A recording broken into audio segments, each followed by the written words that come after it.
Hello बच्चों, मैं अर्चना श्रीवास्तव आपका अपनी वर्चुअल क्लास में स्वागत करती हूँ।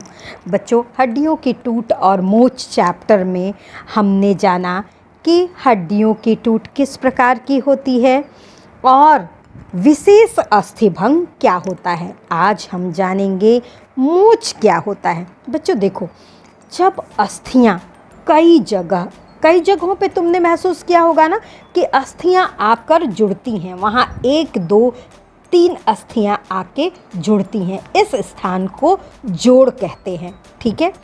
और जब ये जो जोड़ वाला स्थान है अधिक मुड़ जाता है या किसी प्रकार का झटका लग जाता है, तो इस जोड़ के तंतु में अथवा कंडरा में खिंचाव हो जाता है, जिसकी वजह से वो मुड़ जाता है। ये जो मुड़ जाने की प्रक्रिया है वही क्या कहलाती है? मोच कहलाती है। ऐसा कब होता है? अगर आप ऊंचे नीचे स्थान पे पैर रख दो तो पैरों में मोच हो जाती है, या किसी अन्य कारण से होती है। अब जानेंगे कैसे पता चलेगा कि हड्डी में टूट हो गई है अथवा मोच हो गई है। तो सबसे पहले मोच आने की क्या पहचान है, इसको जानेंगे। मोच आने पर प्रायः बंधक सूत्र खिंचकर टूट जाते हैं, जिससे रक्त भी बहने लगता है। दूसरा, जहाँ मोच आती है वहाँ सूजन हो जाती है और जोड़ के स्थान का रंग भी परिवर्तित हो जाता है। वह प्रायः नीला अथवा काला पड़ जाता है। तीसरा क्या है? मोच आने के साथ साथ सूजन बढ़ती जाती है। जिस पर्टिकुलर अंग में, चाहे हाथ में चाहे पैर में, जहाँ भी मोच है वहाँ सूजन बढ़ती जाती है और उस पर्टिकुलर अंग को हिलाने डुलाने पर असहनीय पीड़ा होती है। अब मोच का उपचार क्या है? बच्चों देखो, दोनों तरह की सिकाई, मोच में दोनों तरह की सिकाई की जाती है, ठंडी सिकाई और गर्म सिकाई।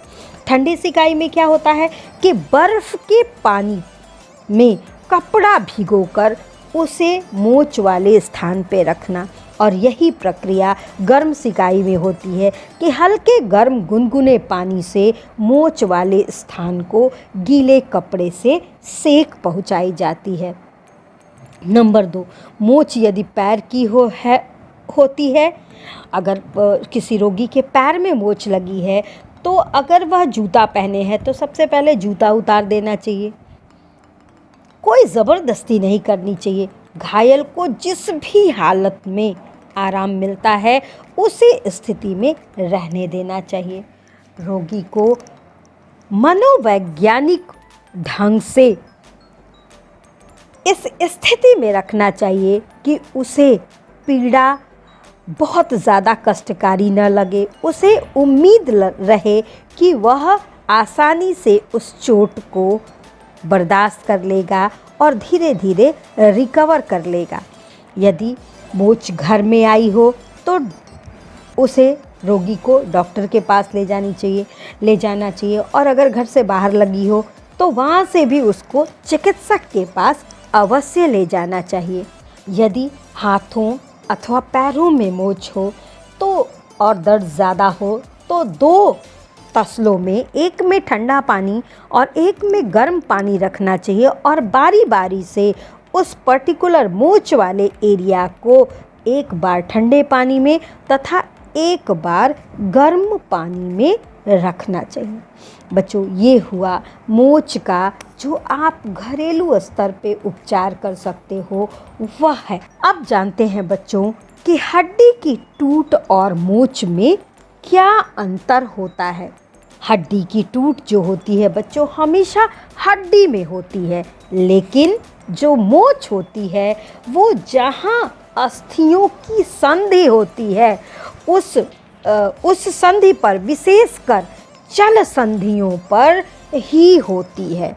तो मोच हमेशा संधियों पर होती है।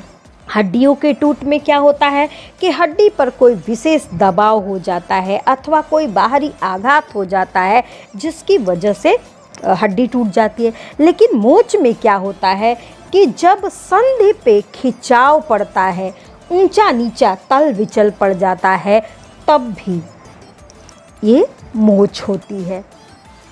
हड्डी टूटने में क्या होता है कि हड्डी की टूट में हड्डी में दरार पड़ जाती है अथवा टूट हो जाती है, जबकि मोच में ऐसा नहीं होता। मोच में संधि को बांधे रखने वाले बंधन सूत्रों अथवा स्नायुओं में खिंचाव अथवा टूट जाना ही मोच कहलाता है। हड्डी की टूट में क्या होता है, जिस स्थान पर हड्डी टूटती है वह अंग लटक जाता है अथवा टूटने की वजह से उस स्थान पर चरमराहट होती है। लेकिन मोच में अंग ना तो लटकता है और ना ही संधियों के बीच चरचराहट होती है। हड्डी की टूट में जिस अंग में हड्डी टूटी है उसका रंग नहीं बदलता है ना। वो अगर हड्डी फाड़ के बाहर आ गई है तो रक्तस्राव होता है, लेकिन उस स्थान का रंग नहीं बदलता। जबकि जिस स्थान पे मोच आया है वह स्थान काला अथवा नीला हो जाता है। प्रायः मोच में किसी भी प्रकार का रक्तस्राव यानी रक्त नहीं बहता है।